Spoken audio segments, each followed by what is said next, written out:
इस वीडियो और एडवोकेट सुबोध गुप्ता के चैनल का उद्देश्य समाज में कानून की जागृति पैदा करना है। यह वीडियो अगर शिक्षाप्रद लगे तो लाइक, सब्सक्राइब और शेयर करना मत भूलें। जय हिंद। मकान मालिकों के सामने दोस्तों एक समस्या ये भी आती है कि जिस किराएदार को हमने घर दिया या दुकान दी अपनी किराए पे, वो एक दिन अचानक उस पे ताला लगा के भाग गया, फरार हो गया, गायब हो गया, लापता हो गया।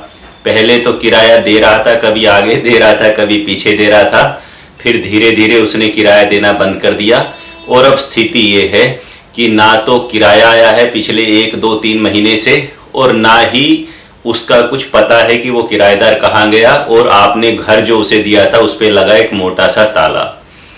अब आपने जो प्रयास करने थे उसे ढूंढने के वो सब भी आप कर चुके। जो उसका आधार वाधार आपने लिया था, वहाँ चिट्ठी भेज दी, वकील से नोटिस भिजवा दिया, वापस आ गया, रिटर्न हो गया, इस पते पे इस नाम का कोई व्यक्ति नहीं रहता, या लेने से इनकार कर दिया, या वो किसी दूर दराज के राज्य का था जहां आपके लिए जाना संभव ही नहीं है उसकी खोज में। जो फोन नंबर था वो उठा नहीं रहा है, रिप्लाई कर नहीं रहा है, कभी कभी कर रहा है तो कुछ खास जवाब नहीं दे रहा है, या वो सिम ही उसने बदल दिया, अपना नंबर भी उसने बदल दिया है, और हकीकत यह है कि ताला अभी भी वहां लगा है।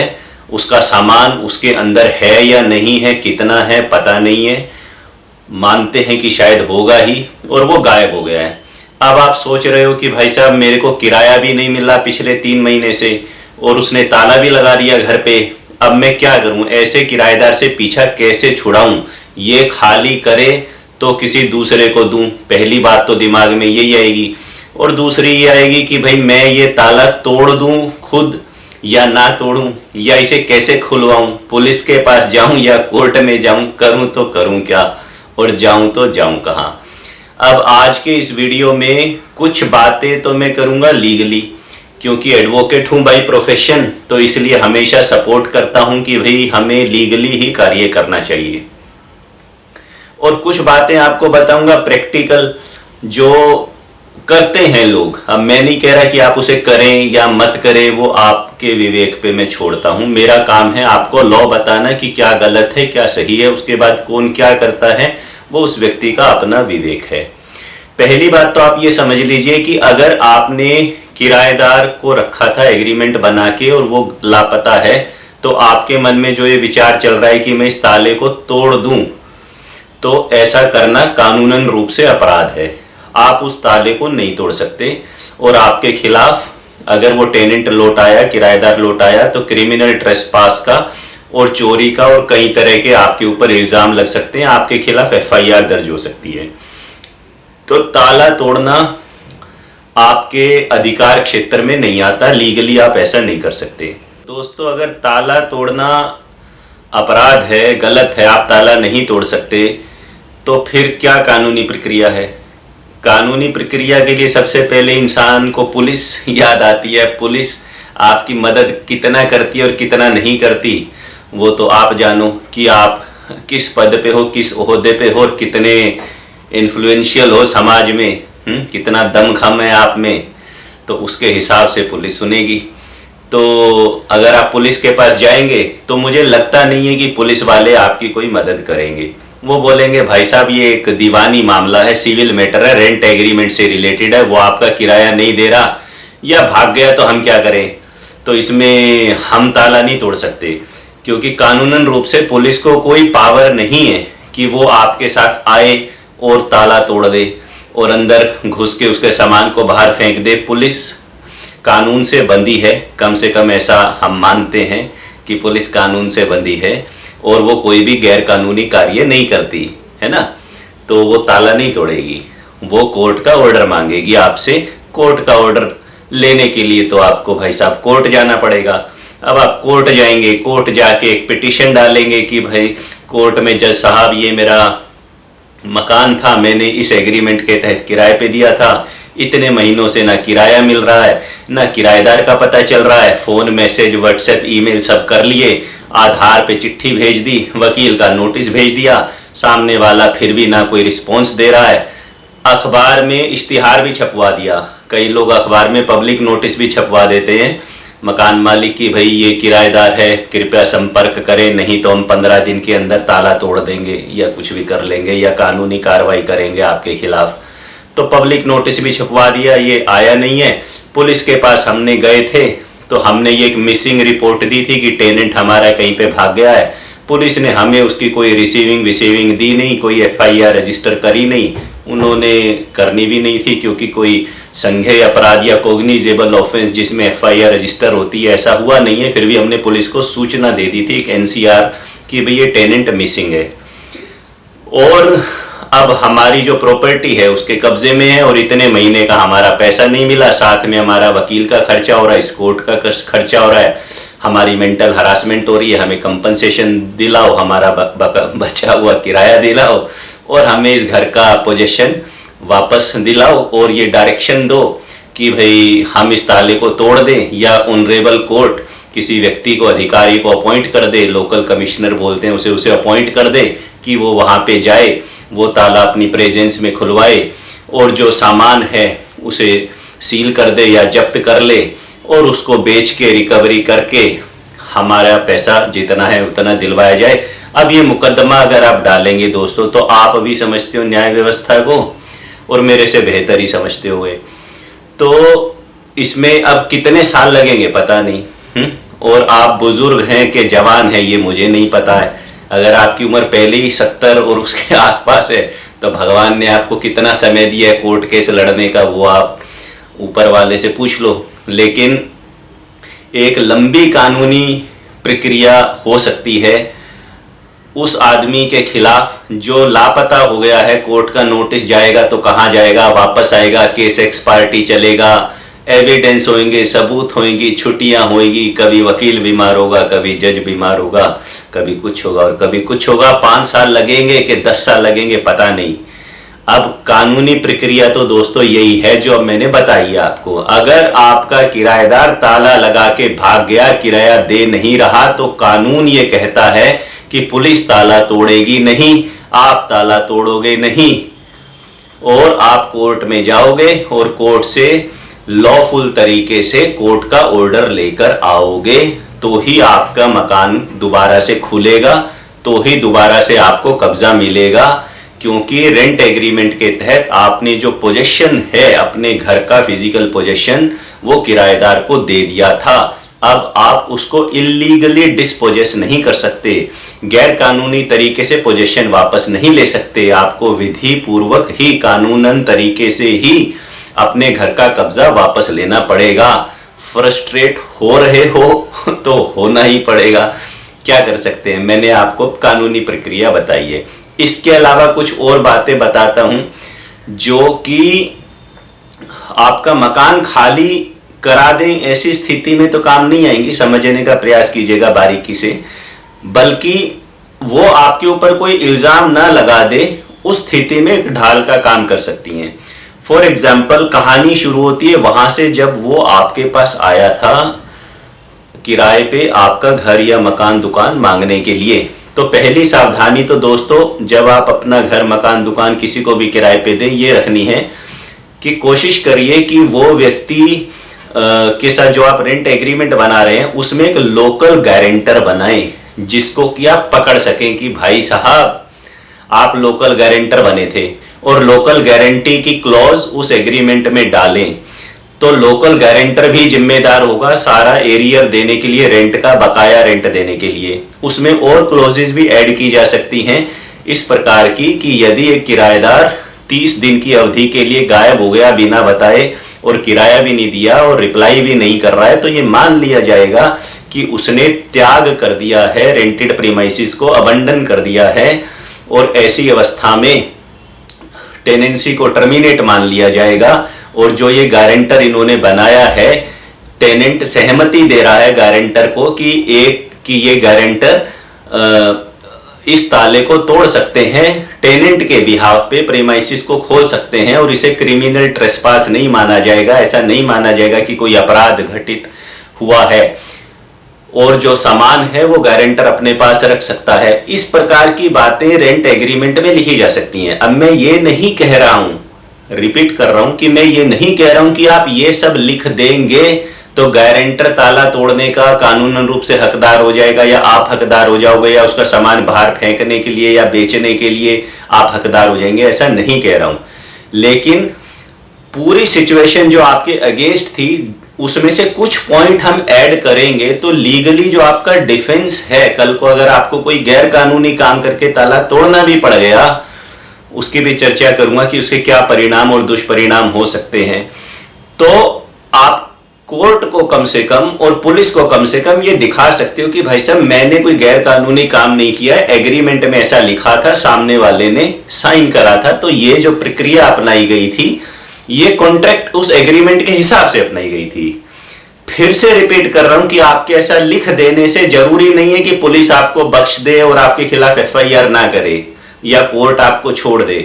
ऐसा मैं नहीं कह रहा हूं, सिर्फ कुछ पॉइंट्स बता रहा हूं जो आपकी वीक पोजीशन को स्ट्रेंथन करने के काम आ सकते हैं पुलिस के सामने या कोर्ट के सामने। अगर वो टेनेंट वापस आ गया और आपके ऊपर उसने कोई इल्जाम लगाने शुरू कर दिए और आपके खिलाफ एफआईआर दर्ज करा दी कि भाई साहब मेरे घर में घुस गए, मेरा सोना पड़ा था, मेरी चांदी पड़ी थी, मेरा इलेक्ट्रॉनिक सामान पड़ा था, इन्होंने चुरा लिया, डैमेज कर दिया, वगैरह वगैरह वगैरह।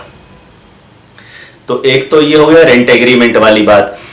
उसके अलावा आप दूसरा काम ये कर सकते हैं कि जब वो आपको लगता है कि वो गायब हो गया या चला गया कहीं पे, तो जैसा मैंने पहले बताया, आप समाचार पत्र में, लोकल न्यूज़पेपर में एक एडवर्टाइजमेंट दे सकते हैं। वो भी कोर्ट में काम आ सकती है कि देखो जनाब, हमने तो उसको लीगल नोटिस भेजा, फिर भी वो नहीं आया, फिर हमने न्यूज़पेपर में नोटिस पब्लिकेशन किया, फिर भी वो नहीं आया, एग्रीमेंट में भी ये शर्त लिखी हुई थी, फिर भी हमने नहीं खोला, गारंटर अथोराइज था, फिर भी हमने नहीं तोड़ा। उसके बाद फिर आप जाइए पुलिस के पास, पुलिस को बोलो भाई साहब आपसे हमने पुलिस वेरिफिकेशन कराई थी, इसके सारे रिकॉर्ड आपके पास हैं, हम आपसे दरख्वास्त करते हैं कि आप इसको जरा देखें ये कहाँ गया। नहीं कर रहे वो एफआईआर वगैरह तो कोई बात नहीं, क्योंकि वो तो बोलेंगे दीवानी मामला है, हम क्या करें। लेकिन आप एक रिसीविंग ले लें कि भाई ये गायब है और जो प्रीमाइसिस है वहां पे चोरी अगर असली में हो गई तो इल्जाम जनाब मेरे पे आ जाएगा। एक आदमी अपने घर पे ताला मार के अंदर मुझे नहीं पता क्या सामान है भाग गया। अब मैं कह रहा हूं असली में ही रात को चोर आ गए और असली में ही चोरों ने उसका ताला तोड़ दिया और चोर उसका सामान लेके चले गए, तो फंसा कौन? फंसे आप। तो आपको पुलिस को ये भी बताना है भाई साहब आप देख लो, कल को यहाँ चोरी चारी हो गई तो आप फिर मेरे को आके पकड़ लोगे कि आपने ताला तोड़ दिया और आपने इसका सामान उठा के बाहर फेंक दिया।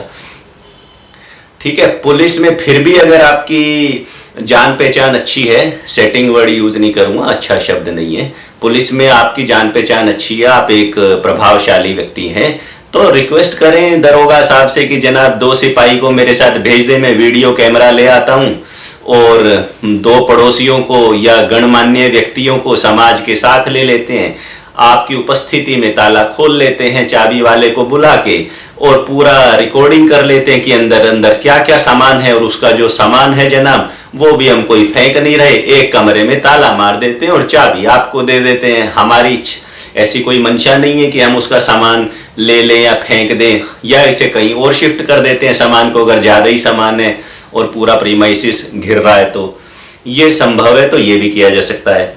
एक और अन्य काम जो करने का प्रयास किया जा सकता है वो ये है कि जिस समय आप रेंट एग्रीमेंट बनाएं, मान लो पति पत्नी को आप दे रहे हो किराए पे, तो खाली पति का नाम मत लिखें उसमें एग्रीमेंट में, पत्नी को भी टेनेंट बनाएं, दोनों को टेनेंट बनाएं, ताकि कल को अगर पुलिस आपकी सुनी रही है या कोर्ट में प्रोसीडिंग हो रही है तो एक व्यक्ति के खिलाफ ना हो, पति पत्नी दोनों के खिलाफ हो, दोनों में से कोई तो मिलेगा, कहीं तो मिलेगा, अदरवाइज भी आपके जो लीगल राइट है वो 2 लोगों के अगेंस्ट रहेंगे बजाय एक व्यक्ति के। एक सेफगार्ड ये भी किया जा सकता है। इसके अलावा अधिक चतुराई दिखाते हुए अगर संभव है तो आप भाई जिस समय रेंट एग्रीमेंट बन रहा है उस समय उससे पोस्ट डेटेड चेक ले लो या ब्लैंक चेक ले लो सिक्योरिटी के तौर पे, जो उसने आपका किराया नहीं दिया वो उसमें भर के डाल दो, चेक बाउंस का केस कर दो उसके ऊपर, क्रिमिनल केस हो जाएगा उसके ऊपर, नहीं आएगा तो वारंट जारी हो जाएंगे। तो हींग लगे ना फिटकरी वाला काम होता है ये चेक बाउंस वाला केस। तो ये आप कर सकते हो उसको फंसाने के लिए और उत्पीड़न के लिए, ज्यादा कठिन हिंदी होगी, कोएर्शन के लिए ज्यादा कठिन इंग्लिश हो गई, मतलब उसको परेशान करने के लिए आप ऐसा कर सकते हो, उससे चेक ले लो। एक और अन्य काम जो करने का प्रयास किया जा सकता है कि जिस समय रेंट एग्रीमेंट बन रहा है उससे एक पोजेशन हैंड ओवर मेमो कि मैंने कब्जा खाली इनको दे दिया है, पहले ही साइन करा के रख लो। फिर से बीच में वार्निंग दे रहा हूं और रिपीट कर रहा हूं कि जो बातें अब ये बता रहा हूं ये पूर्णतया लीगल नहीं है और वो आपको कोर्ट केस में कुछ हेल्प कर सकती हैं आपकी पोजीशन को स्ट्रेंथन करने के लिए कि जनाब देखो मैंने गुड फेथ में सारे काम करे, प्रॉपर्टी तो मेरी ही है ना, मैं कोई चोर तो हूं नहीं ना, मुझे उसके पैसे देने। बात सिर्फ इतनी ही है ना कि मुझे मेरे घर का कब्जा चाहिए, मेरी आर्थिक स्थिति ठीक नहीं है, उम्र मेरी इतनी होगी, घर में बीमारियां हैं, घर में खर्चे हैं, मैंने खुद लोन ले रखा है, मेरी ईएमआई जा रही है जनाब, तो मैंने कोई ऐसा कोई मर्डर और रेप थोड़ी कर दिया, किसी का ताला तोड़ दिया तो। और ये सारे सबूत हैं, ये सारे कार्य मैंने करे। पोजेशन हैंडओवर मेमो में पहले ही लिख दो। मान लो आप 11 महीने का एग्रीमेंट बना रहे हो, 11 महीने मान लो 31 दिसंबर 2026 को खत्म हो रहे हैं फॉर एग्जाम्पल, तो आप रिटर्न मेमो पे पहले ही 31 दिसंबर 2026 की डेट डाल दो और लिख दो भाई आज की तारीख में मैंने घर खाली कर दिया है, वैकेंट कर दिया, मेरा कोई लेना देना नहीं है, वगैरह वगैरह। अब ये पोजेशन हैंडओवर मेमो आपके काम आएगा या नहीं आएगा, ये डिपेंड करता है कि वो कब भागा के नहीं भागा, आके कोर्ट में या पुलिस के सामने वो डिनाई कर रहा है कि ये मैंने साइन नहीं किया था, या वो कह रहा है आपने फोर्जरी करके इस पे साइन कर दिए अपने, ये गलत है, ये दबाव में किए गए। इस प्रकार की बातों से इस प्रकार के जो डॉक्यूमेंट क्रिएट किए जाते हैं वो कोर्ट उन्हें मानेगी या नहीं मानेगी, एक वैलिड पीस ऑफ एविडेंस आपके फेवर में, वो अलग बात है। अब कोर्ट केस जो मैंने आपको बताया उसमें एक समस्या ये भी आएगी। समस्या क्या, उसे आप प्रैक्टिकल बात बता रहा हूं आपको। आपके पैसे तो भाई साहब गए, वो तो समझ लो अब आने मुश्किल ही है। अब आपको आपका घर ही वापस मिल जाए तो ही आप मतलब ऊपर वाले का शुक्रिया अदा करना, क्योंकि जो आदमी इस प्रकार का है, भाग ही गया, नंग आदमी है, पैसे ही नहीं दे रहा, सामान भी छोड़ गया, आपको परेशान कर रहा है, तो आप ये सोच रहे हो मेरा 6 महीने का किराया आ जाएगा, तो कोर्ट का आदेश भी आ गया ना, उस आदेश को लेके आप घूमते रहना। उस आदेश का पालन करवाने के लिए फिर एक और कोर्ट केस डालना पड़ता है। जिनको नहीं पता उन्हें बता देता हूँ, खाली कोर्ट का आदेश आने से कुछ नहीं होता। आदेश आने के बाद भी सामने वाला अगर वो पैसे नहीं दे रहा है तो आपको एक और केस करना पड़ेगा, उसको एग्जीक्यूशन पिटीशन बोलते हैं। तो वो एक लंबी कहानी है जो चलती रहेगी, मनोरंजन के लिए ठीक है वो, परंतु प्रैक्टिकली ये जो लिमिटेशंस हैं सारी कोर्ट केस की, आपकी उम्र की और चीज़ों की, ये आपको झेलनी ही पड़ेगी। अब आते हैं दोस्तों फाइनल कड़वी बात पे, बिना किसी लीपा पोती के शुगर कोटिंग वर्ड्स के बिना बोलूँगा। और वो फाइनल बात ये है कि भाई कई लोग ये पूछते हैं या कहते हैं या सोचते हैं मकान मालिक कि चलो ताला ही तोड़ूंगा सर, ताला ही तोड़ूंगा और उसका सामान भी बेच दूंगा या रख लूंगा, चलो सामान को तो मैं निपट लूंगा पर मैं ताला ही तोड़ूंगा और अपना मकान खाली कर लूंगा और जब वो आएगा तब देख लेंगे फिर वो क्या करता है। तो देखो दुनिया में ना, देखो 2 तरह के लोग होते हैं, मैं बांट रहा हूं उनको 2 तरह के लोगों में। ऐसा नहीं कि जो लैंडलॉर्ड ऐसा कर रहे हैं वो कोई गुंडे हैं या वो कोई क्रिमिनल हैं, वो अच्छे लोग हैं, समाज के सभ्य लोग हैं, उनके साथ गलत हुआ है, वो थोड़ी किसी के साथ गलत कर रहे हैं। लेकिन हालात उन्हें मजबूर कर रहा है और न्याय व्यवस्था उन्हें मजबूर कर रही है कि वो इस प्रकार का कदम उठाएं। फिर भी 2 तरह के लोग हैं, एक वो जिनकी जो क्षमता है स्ट्रेस लेने की, टेंशन लेने की, पुलिस से निपटने की, वो अच्छी है। आप समझ रहे हैं, आप पुलिस से अच्छे से बात कर सकते हो, आप थोड़े दबंग किस्म के व्यक्ति हो, थोड़ा प्रभावशाली व्यक्ति हो, आपका पद अच्छा है या सम्मान अच्छा है या आपके पॉलिटिकल लिंक अच्छे हैं, तो आप थोड़े से एक शक्तिशाली व्यक्ति हो गए एज ए लैंडलॉर्ड। फिर जो इस प्रकार के लैंडलॉर्ड हैं, तो जो ताला तोड़ने के दुष्परिणाम होंगे वो उससे निपटने में मेरे ख्याल से सक्षम है। और जो दूसरी तरह के लैंडलॉर्ड हैं जिनकी स्थिति इतनी पावरफुल नहीं है बल्कि टेनेंट की स्थिति ज्यादा पावरफुल है उनके मुकाबले में, तो वो इस प्रकार का कार्य करेंगे तो जो उनको टेंशन, स्ट्रेस, हरासमेंट हो जाएगी वो सीरियस हो जाएगी, उनके लिए लीगल रूट ही सेफ रहेगा। अब आता हूं क्या दुष्परिणाम हो सकते हैं। चलो मान भी लिया जाए आपने ताला तोड़ दिया, अब दो बातें होगी, आपने ताला तोड़ दिया, सामान निपटा दिया, इधर उधर बेच दिया, लिस्ट बना लिया, जो भी कर दिया, सामान का खाली कर दिया, दूसरे किराएदार को चढ़ा दिया, और एक दिन किराएदार आ गया भाई, झूलता झूलता आपकी घंटी बजा देगी कि भाई साहब मेरा ताला कैसे तोड़ा, मेरा सामान कहाँ है, और आप बोलो भाई साहब वो तो मैंने तोड़ दिया और तेरे सामान बेच के मैं खा गया, बल्कि तू ही मेरे इतने रुपए दे। वो कह रहे चलो थाने, आप कह रहे चलो थाने। अब वहां पे मगजमारी हुई। अब थानेदार साहब क्या करेंगे, चलो भाई आपने ताला तोड़ा, हाँ, तो वो आपके खिलाफ मान लो कंप्लेंट लिख लेते हैं। तो पहली बात तो ये है कि कंप्लेंट लिखने का मतलब ये नहीं है एफआईआर लिखी गई।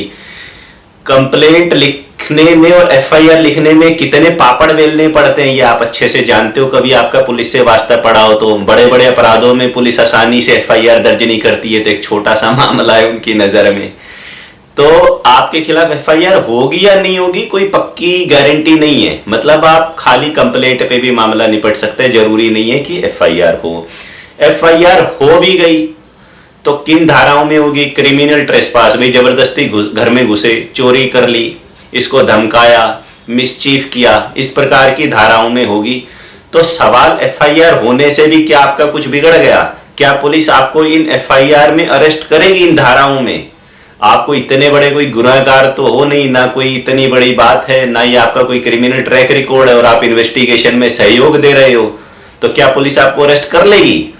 तो ये भी डाउटफुल है कि पुलिस आपको अरेस्ट करेगी। मान लिया जाए पुलिस आपको अरेस्ट करने पे उतारू हो गई, तो क्या आप कोर्ट में जाके एंटिसिपेटरी बेल नहीं ले सकते? या एंटिसिपेटरी बेल ना मिले, अग्रिम जमानत ना मिले, तो कोर्ट क्या ऐसे मामलों में आपको जमानत नहीं देगी? बहुत हाई चांसेस है कि ऐसे मामले में आपकी जमानत भी हो जाएगी। और बहुत हाई चांसेस ये भी हैं कि अगर आप हाई कोर्ट में जाके इस प्रकार की एफआईआर को चैलेंज करोगे या कोर्ट में ही इस मुकदमे को लड़ोगे, तो कोर्ट ये बोलेगी भी ये दीवानी मामला था। और बहुत ही हाई चांसेस हैं कि इस तरह के मामलों में किराएदार और मकान मालिक के बीच में पुलिस में ही, थाने में ही या कोर्ट में समझौता हो जाएगा।